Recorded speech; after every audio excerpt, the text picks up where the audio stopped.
Hello, friend. Thank you for joining me for today's Bible reading for January 1st. We're starting a brand new cycle of reading through the Bible in a year. I'm excited about it. Today I'll be reading Genesis 1 through 3. And if you're new, I'm reading from the World English Bible. It's sometimes a little awkward. It's a very literal translation, which is one of the reasons why I'm enjoying going through it. If you just generally speaking, you have literal translations that are more word for word, focused on really directly translating, and then you have translations that are thought for thought, which are very focused on getting the meaning across. And a lot of translations are kind of a blend, like the New Living Translation, which I love, is like that. And that one's, I think, just literary beauty. I love how it's written. I've read it many, many years. But anyway, so I'm going through this one, dealing with learning some of the funny aspects about it. But it can be a little awkward, so bear with me. This is an educational journey, right? So we're just trying to see how it how it was actually written. This one's more of a literal direct translation. So it's awkward. All right, let's get started here in Genesis 1:1. In the beginning, God created the heavens and the earth. The earth was formless and empty. Darkness was on the surface of the deep, and God's Spirit was hovering over the surface of the waters. God said, "Let there be light," and there was light. God saw the light and saw that it was good. God divided the light from the darkness. God called the light day, and the darkness he called night. There was evening, and there was morning, the first day. God said, "Let there be an expanse in the middle of the waters, and let it divide the waters from the waters." God made the expanse and divided the waters which were under the expanse from the waters which were over the expanse. And it was so. God called the expanse sky. There was evening, and there was morning, a second day. God said, "Let the waters under the sky be gathered together to one place, and let the dry land appear." And it was so. God called the dry land earth, and the gathering together of the waters he called seas. God saw that it was good. God said, "Let the earth yield grass, herbs yielding seeds, and fruit trees bearing fruit after their kind, with their seeds in it, on the earth." And it was so. The earth yielded grass, herbs yielding seed after their kind, and trees bearing fruit with their seeds in it after their kind. And God saw that it was good. There was evening, and there was morning, a third day. God said, "Let there be lights in the expanse of the sky to divide the day from the night, and let them be for signs to mark seasons, days, and years. And let them be for lights in the expanse of the sky to give light on the earth." And it was so. God made two great lights, the greater light to rule the day, and the lesser light to rule the night. He also made the stars. God set them in the expanse of the sky to give light to the earth, and to rule over the day and over the night, and to divide the light from the darkness. God saw that it was good. There was evening, and there was morning, a fourth day. God said, "Let the waters abound with living creatures, and let birds fly above the earth in the open expanse of the sky." God created the large sea creatures and every living creature that moves, with which the waters swarmed after their kind, and every winged bird after its kind. God saw that it was good.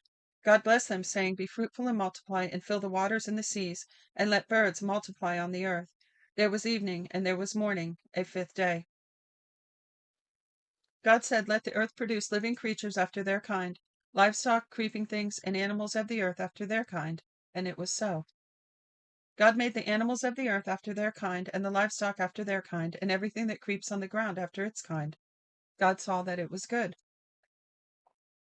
God said, Let's make man in our image, after our likeness. Let them have dominion over the fish of the sea, and over the birds of the sky, and over the livestock, and over all the earth, and over every creeping thing that creeps on the earth.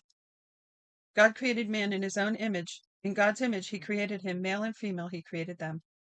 God blessed them. God said to them, "Be fruitful and multiply, fill the earth and subdue it. Have dominion over the fish of the sea, over the birds of the sky, and over every living thing that moves on the earth." God said, "Behold, I have given you every herb yielding seed which is in the surface of all the earth, and every tree which bears fruit yielding seed. It will be for your food. It will be your food.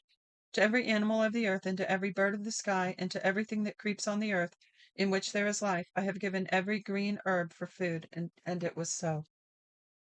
God saw everything that he had made, and behold, it was very good. There was evening, and there was morning, a sixth day. The heavens, the earth, and all their vast array were finished. On the seventh day God finished his work which he had done, and he rested on the seventh day from all his work which he had done.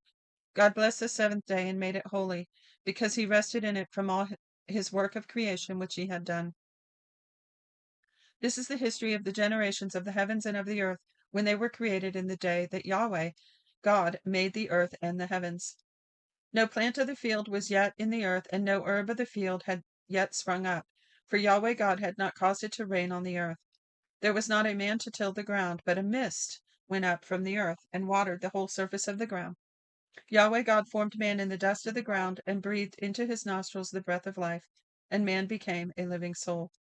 Yahweh God planted a garden eastward in Eden. Bear with me and turn that sound off. Yahweh God planted a garden eastward in Eden, and there he put the man whom he had formed. Out of the ground Yahweh God made every tree to grow that is pleasant to the sight and good for food, including the tree of life in the middle of the garden, and the tree of the knowledge of good and evil. A river went out of Eden to water the garden, and from there it was parted and became the source of 4 rivers. The name of the first is Pishon. It flows through the whole land of Havilah, where there is gold, and the gold of that land is good. Bdellium and onyx stone are also there. The name of the second river is Gihon. It is the same river that flows through the whole land of Cush. The name of the third river is Hiddekel. This is the one which flows in front of Assyria.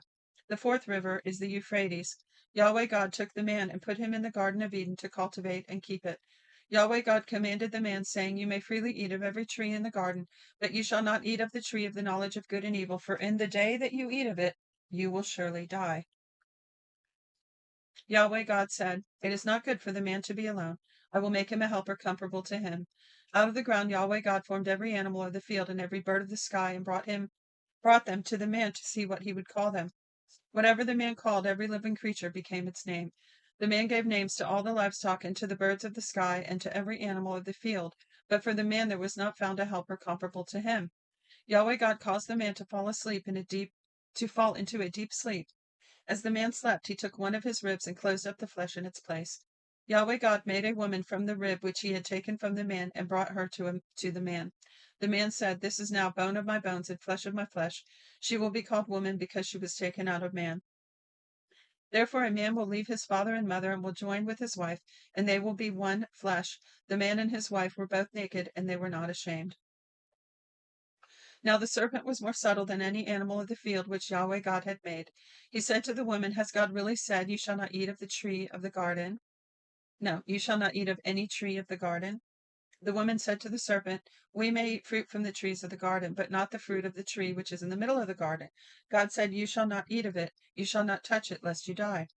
The serpent said to the woman, You won't really die, for God knows in the day you eat it, your eyes will be open, you will be like God, knowing good and evil. When the woman saw that the tree was good for food, and that it was a delight to the eyes, and that the tree was to be desired to make one wise, she took some of its fruit and ate. Then she gave some to her husband with her, and he ate it too. Their eyes were opened, and they both knew that they were naked. They sewed fig trees together and made coverings for themselves. They heard God's voice walking in the garden in the cool of the day, and the man and his wife hid themselves from the presence of Yahweh God among the trees of the garden. Yahweh God called to the man and said to him, Where are you? The man said, I heard your voice in the garden, and I was afraid because I was naked, so I hid myself. God said, Who told you that you were naked? Have you eaten from the tree I commanded you not to eat from? The man said, The woman whom you gave to me, she gave me fruit from the tree, and I ate it. Yahweh said to the woman, What have you done? The woman said, The serpent deceived me, and I ate. Yahweh said to the serpent, Because you have done this, you are cursed above all livestock and above every animal of the field. You shall go on your belly and eat dust all the days of your life. I will put hostility between you and the woman, and between your offspring and her offspring. He will bruise your head, and you will bruise his heel. To the woman he said, I will greatly multiply your pain in childbirth. You will bear children in pain. Your desire will be for your husband, and he will rule over you. Can I just interject that this note that pain in childbirth is a curse from the fall, and that Jesus reversed the curse, therefore he reversed that pain in childbirth? hmm nothing man has ever tried to do could get rid of that pain, that aside from knocking you out or totally numbing your entire body, right? It's just there because it's a curse, an edict from God. But Jesus reversed the curse. He took the curse for us, right? So I had 3 children. I realized this after I had my first one. And so my second two births were both pain-free deliveries by faith. By faith. I knew what God showed me something about this. I knew, that became faith inside of me, and it bore fruit in the in the image of two pain-free deliveries. It was wonderful. It was fabulous. So I could tell more about that. I'll have to do that one day in a longer testimony. Verse 17. To Adam, he said, because you have listened to your wife's voice and have eaten from the tree about which I commanded you, saying, you shall not eat of it. The ground is cursed for your sake. You will eat from it with much labor all the days of your life. Jesus also reversed this part of the curse. It will yield thorns and thistles to you, and you will eat the herb of the field. You will eat bread by the sweat of your face until you return to the ground, for you were taken out of it. You are dust, and you shall return to the dust. The man called his wife Eve because she would be the mother of all the living. Yahweh God made garments of animal skins for Adam and his wife and clothed them. So I guess that was the first sacrifice when those skins were made. I'm not sure. That sounds right to me. Verse 22, Yahweh God said, behold, man has become like one of us, knowing good and evil. Now lest he reach out his hand and also take the tree of life and eat and live forever. Therefore Yahweh God sent him out of the Garden of Eden to till the ground from which he was taken. So he drove out the man, and he placed cherubim at the east of the Garden of Eden, and a flaming sword, which turned every way to guard the way to the tree of life. And that's the end of today's reading, chapter 1, 2, and 3 of Genesis. And again, in case you're just starting this new year fresh with me and haven't been on before, this series of Bible reading in a year is not meant to be a teaching. It is a read for the sake of reading, reading to get to know God and His Word, reading to get all the way through the Bible over and over. So I don't take a whole lot of time to talk about it. I want to be able to get on, hear the Word, and get off, when I re-listen to them. And I want the same for other people. To be able to get that daily word in. It's very time consuming to record and stay, it takes discipline to stay on it, recording it every day. So I want it to just be get on, do it, get off. But I do like to take some time to talk about things to just kind of break it up, make it a little more interesting, food for thought. And it's meant also to spark communication. So feel free to comment your thoughts. And I also like to bring up questions. I've said before, questions are good. Questions kind of are our radars for answers, right? So sometimes I'm just bringing up questions and letting them hang out there. So if you ever know the answers for any of my questions, please feel free to comment them. There are links in the description, including an email address that you are welcome to use. You can also request a free one-year Bible through that email address.